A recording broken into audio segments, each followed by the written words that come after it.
A very warm welcome to you all watching. Welcome in the virtual forum, Youth at Heart, here in The Hague from the World Forum. And this is the Purple Studio. Probably you're watching via our platform, on which you're highly invited to interact with us. So ask your questions to the people in our studio and let us know your suggestions for any discussion. In this studio, we will have 9 spotlight sessions in total, of which this will be the one about youth and climate. In this session, we will talk about We Are Tomorrow Global Partnership. In the studio are Cerise Kooijman and Damen from the Dutch Youth Climate Movement. But first, as an introduction, we'll see a video explaining what we're going to talk about. We are tomorrow. Somos el mañana. إحنا المستقبل. We are tomorrow. We are tomorrow. Nosotros somos el mañana. Nosotros somos acción.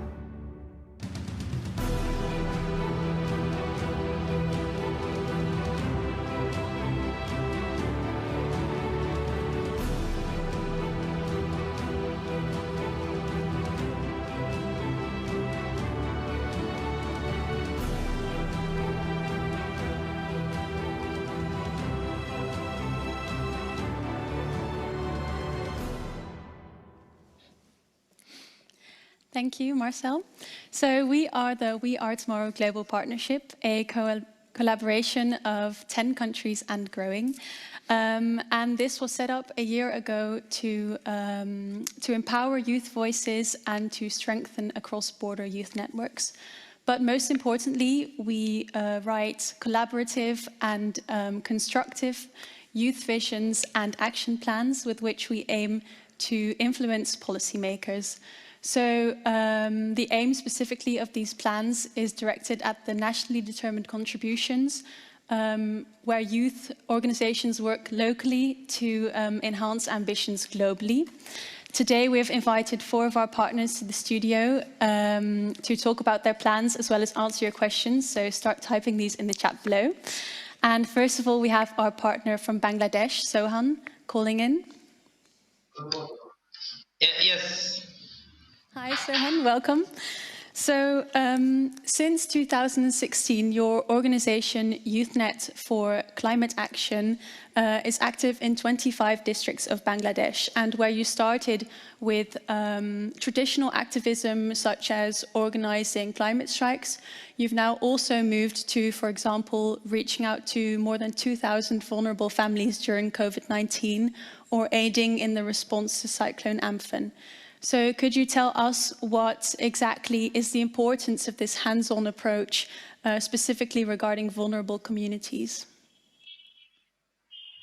Thank you. I am Sohanur Rahman, coordinator YouthNet for Climate Justice and founding member of Fridays for Future movement. Research and practice commonly represent young people as passive victims of any disasters, while we are always directly impacted. Bangladesh, especially its coastal regions, is most vulnerable to climate change-induced natural disaster. Furthermore, half of the population consists of young people. We want to change the traditional view that development actors and political parties of young people from foot soldiers to change agents. To achieve this, we collect input from the often unheard voice of marginalized rural communities and facilitate youth-led action to find climate and environmental solution. Thank you. Thank you. Oh, thank you, Sohan. Moving west, there is Maureen from Nigeria.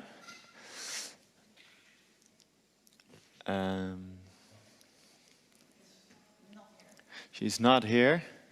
That's unfortunate. Then I think we continue with the... In that case, we can continue with the video because you are explaining that those are examples of the things that happen in other countries. And we have a video that explains how this is a global partnership where all these partnerships, all these individual efforts come together. Let's watch that video first. Bangladeshi young people participation in the decision making is very limited. Working with government to engage more young people in the decision making. Global partnership means global cooperation. Global partnership means global solidarity.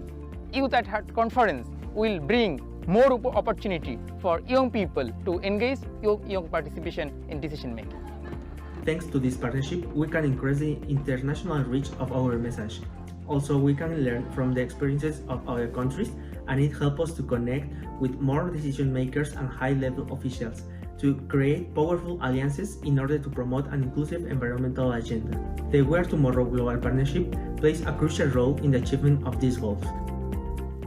We think it's important to take into account as many youth voices as possible as we are advocating for those youth voices towards politicians and companies.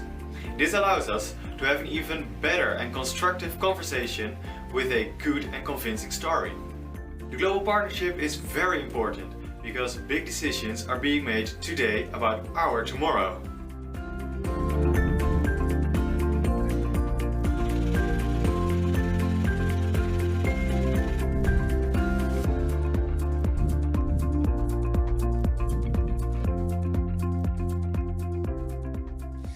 Nice. Moving east, there is Joanita in Uganda.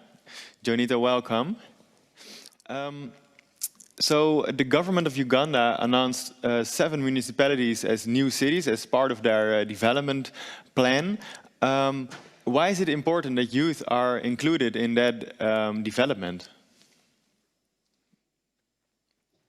Yeah, thank you so much, Mark, for this question. Now, the smart city discourse in the African context has progressed controversially between the proponents and the critics. On one hand, smart cities are being promoted as an initiative to modernize the built environment as a better place to live, work, and do business. But on the other hand, it's predicted that the agenda is capable of widening the existing exclusion, marginalization, and spatio-economic inequality. So we have therefore started youth cities learning exchange and development dialogues themed to create inclusive urban spaces where young people are included in the newly created cities decision-making to highlight and contribute to building the cities they want. So in the dialogues, we unravel the following critical questions.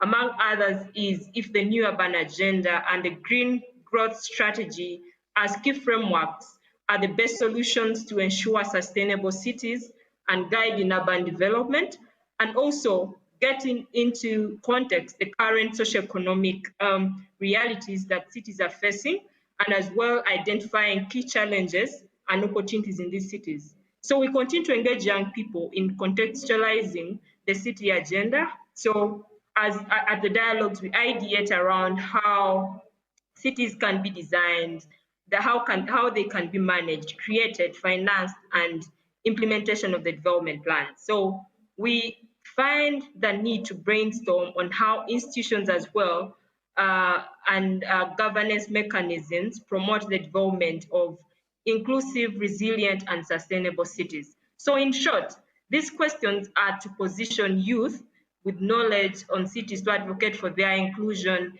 in the development of these new cities, to not only widen the existing exclusion, marginalization, and spatio-economic inequality, but also identify the opportunities for young people to contribute to building sustainable cities. These dialogues therefore call for the authorities to have us take part in building the cities we want. We hope that with this, we shall have a better future because we are actually tomorrow. Thank you, Joanita.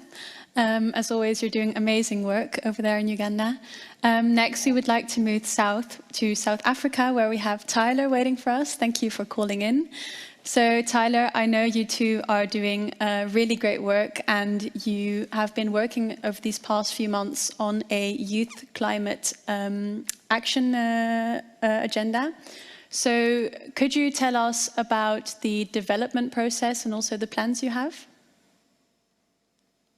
Yes, thank you for the question, Cerise. So the Youth Climate Action Plan started off with the aim to create a plan for youth organizations, schools, universities, and policymakers on how to incorporate youth in climate policies, as well as put the systems in place that will enable the future and shape the future that we actually want. Our recent work on the YCAP it served as a youth contribution to the city of Johannesburg's climate action plan. So we've basically formulated a youth input that's going to directly feature in the city's CAP document.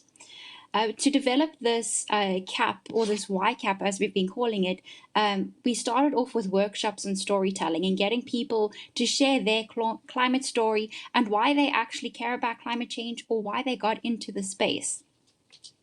Then, following up from that, we had sessions, we pulled together a drafting team, and we had sessions on where we brought together key ideas on sustainable development and climate action practices, which lead to the development of key principles that will establish and underpin the future we want.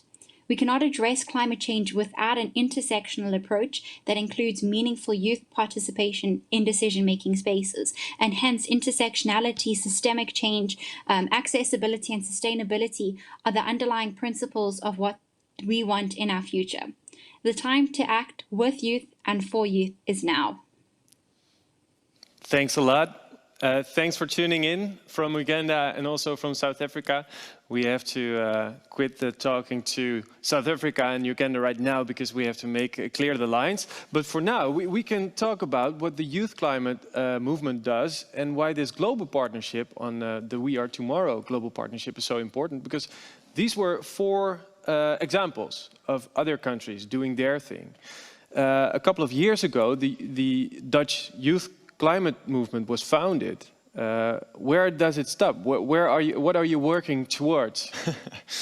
Well, yeah, we put a lot of effort in youth participation, because now there are a lot of things being decided about our future without including what we think of our future. And we so is we the youth. Yeah. So if that's like. If we are included in decision making for all kind of policies, then we're done. Yeah. But that's not the case yet. Yep. So what's the moment you're working towards? So we're definitely focused on the COP, obviously, next year, because we really are looking for that platform where we can have more structural youth participation, and we really would like to see the youth as a player that is taken seriously at the table as well. And of course, countries differ in their situations, which is why we really enhance the importance of the local aspect, the grassroots youth organizations. Okay. But really, what we really want to achieve is that the youth is structurally participating in the important rooms. Okay, I hope to hear from you then. Make your voices as loud as possible. And for now, we're going on to the next session and rounding up this session. Thank you very much, Mark, and also Cerise. Thank you. For the next session, we will be talking to our R&W about digitalization and youth employment. See you then.